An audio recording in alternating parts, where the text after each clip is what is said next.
Hello, my dear friends. Welcome to Photron Academy.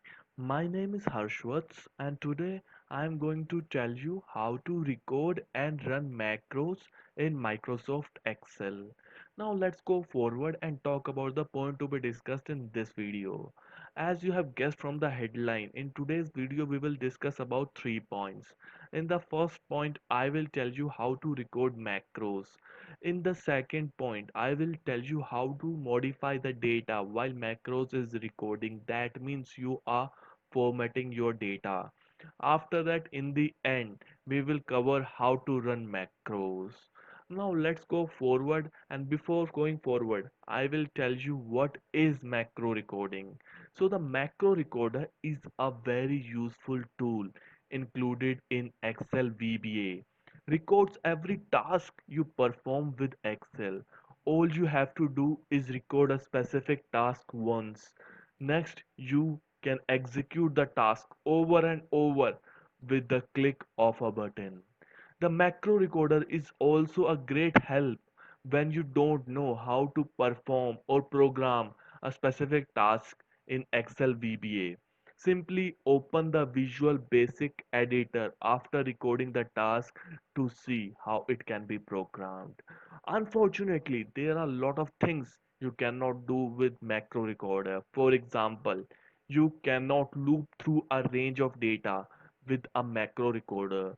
Moreover, the macro recorder uses a lot more code than is required, which can slow your process down. That means I have covered mainly the basic concept of macro recorder. Like if you do not know how to do a coding in VBA, you certainly use macro recorder to execute your task over and over again with just a click of button. So I will tell you in detail that how you run, record and execute all this function in Microsoft Excel. Now to understand each and everything, we will go into Microsoft Excel. Now we are in Microsoft Excel and this is what our data looks like. So we are in our file inserting and formatting text XLX, which is an Excel file. So we received our data from the field and this is what we have. So we have a region, we have a category, we have a Jan payment, Feb payment, March payment and the total payment. So this is the data which we have now. What we can do with a macro recording is that we have a data, but every week I got the same data from our field which contains the region, category, Jan payment, March payment, Feb payment and total. So this is the same data that we receive, but the data changes every time, but this is the same compound that we receive from the field every time. Now the main thing is missing in our data is the headers, because headers give the momentum to our data and it defines our data. Because if you receive this data, you don't know what it is, especially in case of numerical digits. You cannot just even assume that what it is given. Without the headers, the data is completely useless. So we have to format the data, and we do it in that way that if I get the data again and again, I don't have to do all that thing again and again. I don't have to write again region, category and all that thing. I want to do it only once, and if it is done once, I will execute every time with the same pace with a just click of button. How can I do that? So before going any further and before telling you about record macro, I will tell you that before starting a macro, you should be very sensitive that what you do in your data is actually recorded in macro. It doesn't matter if you click anywhere, it doesn't matter if you delete or backspace anything. If you do anything, macro will record it, and that thing you don't want to make error in, because the thing will be used over and over again in different files. So let's run the macro. So where we will find the macro, that is also the main question. So the macro function is available in a view tab. When we click on a view tab, you will see macros. So there's also the shortcut key for macros, that is Alt F8. So you can see its brief description is click to view, record or pause a macro. So when I click on it, you will see it's a view macros, record macros, use relative references. So in here, I will talk about the record macro. So when I click on it, you will see a brief description of it, which shows each of the command you perform will be saved into the macro so that you can play them back again. As I've told you, it's the function that can execute over and over with a click of button. So just we click on a record macro. So when we click on a record macro, we will get a one tab that is record macro. So we have few things in our record macro, that is macro name, shortcut key, store macro in description. So now we will talk about macro name. So it is the most compulsory thing you should look into, because without giving a name to a macro, you are just creating a havoc for the later part of your execution. Because if you do not know the name of a macro which you have done, like if you have created a multiple macros and if you haven't added the name to the particular macro, you will be confused and you will perform the wrong function in that thing. So I will just backspace this and write add headers. So, so there's also one thing I want to tell you, that I haven't put any space, because if I put any space and just click on enter, you will see the syntax of this name isn't correct. Verify the name, start with a letter or underscore, doesn't include a space or character that isn't allowed, doesn't conflict with an existing name in the workbook. So these are the things that you should verify, and these are the things that you should follow. You should not put in space in between the macro names. So I will again go and just put a backspace in here. So we have covered the macro name. After that we come on to a shortcut key. So the shortcut key is also important. Like if you want to run a macro, and if you want to run the macro, you don't have to go again for the macros and again in the run macro and all that thing. Just put a shortcut key, just click on a shortcut, like I will put a J.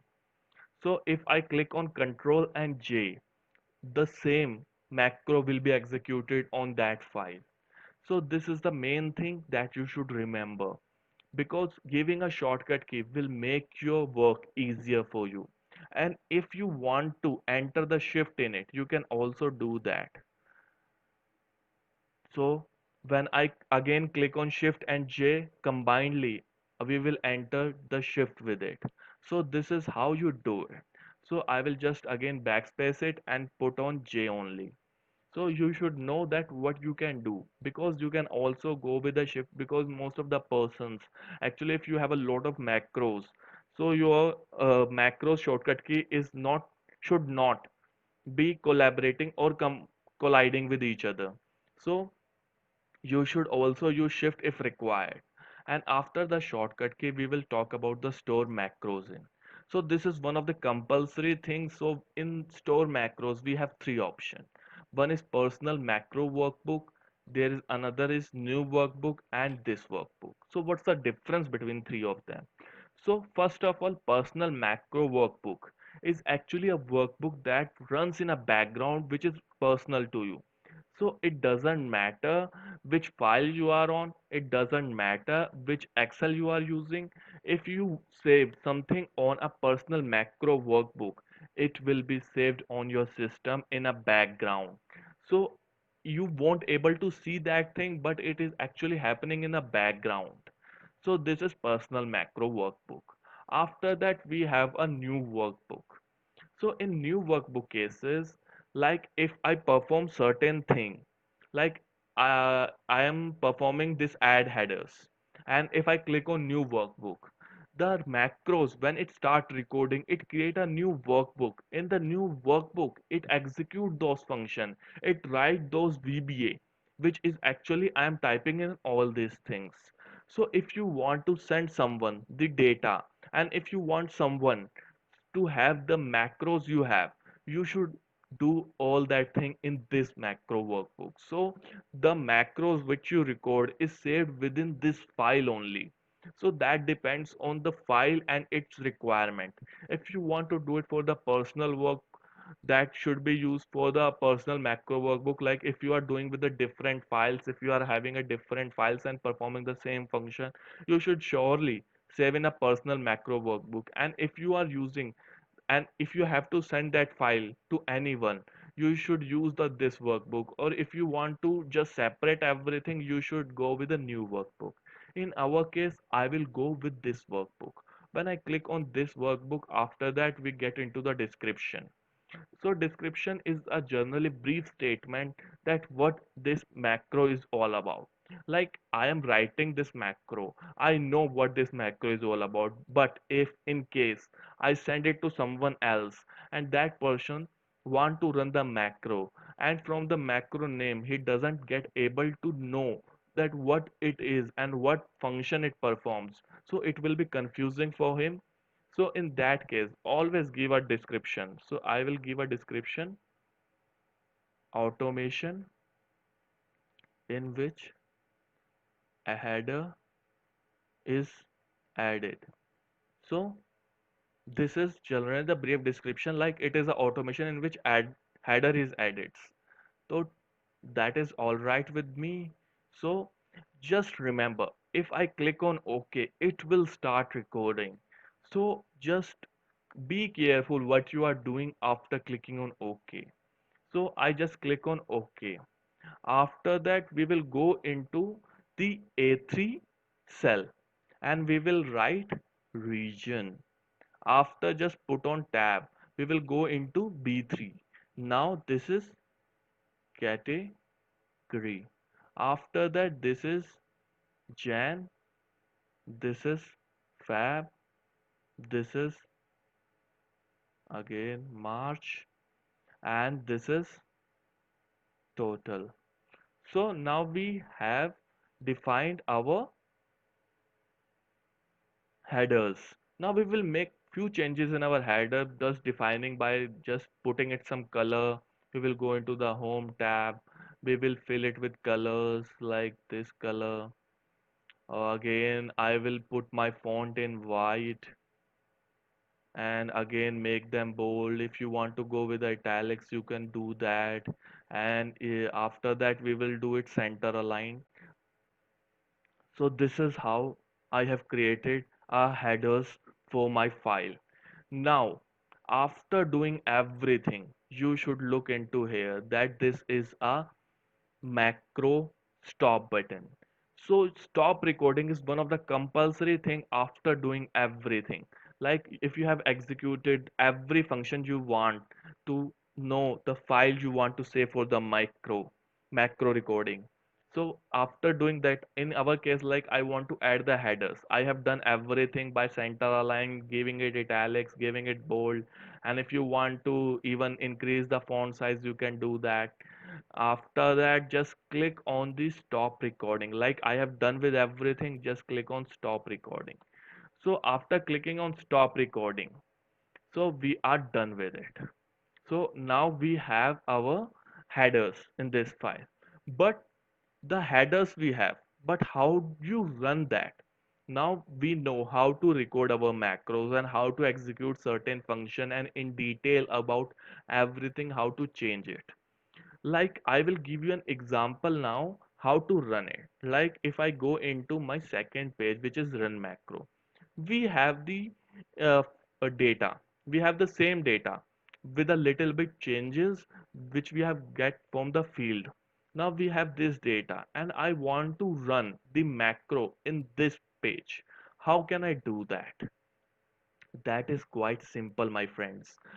I have told you in my previous like around 50 to 20 seconds ago, like I have told you a shortcut key because the macro is actually saved. So you just have to perform. You just have to run that macro. How you do that? Just click on Control and J. After clicking on Control and J, you will see the headers has been added in your page. So this is very quite easy. You just have to like in our history codes file, we just made this once, and in the run macros we don't have to work everything out again and again. You just have to click once, and which is a shortcut, that is control and J, which we have created for the macros. But the confusion is this for many persons, like if I don't remember the shortcut key, how should I perform, or how can I perform this macro? In that case, you have to again go into the view tab. When I go into the view tab, you will go into the macros function. In the macros function, you will see a function that is view macros. When you click on it, you will see there are macros available to you which you have created in your file. Like in particular this file, we have the add headers. So this is our file now. Now if you want to run this, just click on it. If you want to step into, you can click on it. If you want to add it, when I click on add it, you will see this is the Microsoft Visual Basics for application. Like this is an active cell formula R1C1 region, range is B3 select, after that active cell formula R1C1 category. So this is everything we have done. Like if you go into it, you will see what we have done. Like add headers macro automation, in which the header is added. Shortcut keys control and J. So this is B3, C3, D3, E3, F3, A3, F3 is selected. After that, I change the pattern, I change the theme color. So this is everything I have done. So again, I've just put on some font changes, and this is the function that you have done. And if you know how to code for this, you can certainly write for it, because this you haven't written, this is everything written by the macro recorder. So in other cases, like if you do not know it, you should always go for the macro recorder, and if you know how to make changes in it, you can certainly do that. Like if I put some changes in it, it will be executed in my file also. So I will cross this now and again go back to our macros. So I've told you about the view macros, in which if you do not remember your shortcut, you can perform your macros from. And if you want to delete your macro, you can certainly do that by clicking into here, delete option. So we will put on stop here. I hope you have understood how you perform, record and run your macros in Microsoft Excel. So with this point, I am going to end this video, and I hope your queries have been cleared. And if not, kindly write us in comment section and we will surely get back to you. And if this video helps you in any way, kindly drop us a like and don't forget to subscribe our channel for amazing videos in future. Till then, have an amazing and good day.